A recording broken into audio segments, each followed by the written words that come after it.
নমস্কার বন্ধুরা, কি বলবো বুঝতে পারছি না। তবে লাস্ট 4-5 দিন ধরে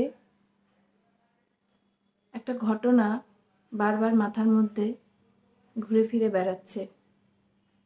রিসেন্ট আরজি কর মেডিকেল হসপিটালের যেই ঘটনাটা ঘটেছে, একজন কন্যা সন্তানের মা হয়ে সেটা ফিল করতে পারছি যে ওর পরিবারের আজকে কী অবস্থা।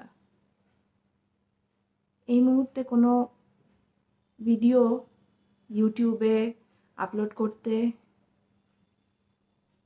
এন্টারটেইনমেন্টের জন্য ইচ্ছে করছে না।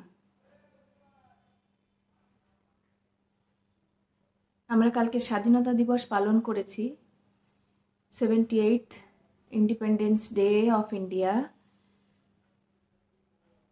কিসের স্বাধীনতা? যেখানে আমরা মেয়েরা এখনো স্বাধীন নই, আমরা রাস্তায় বেরোতে ভয় পাচ্ছি,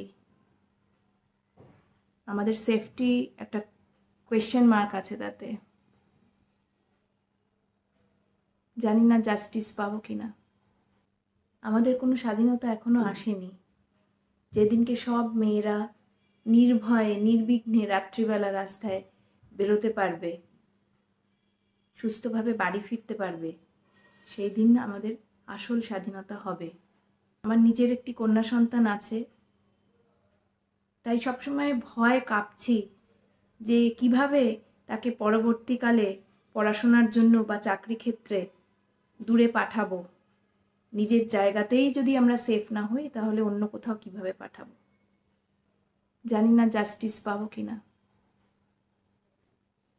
আমাদের প্রতিবাদ চালিয়েই যেতে হবে নিজেদের জন্য।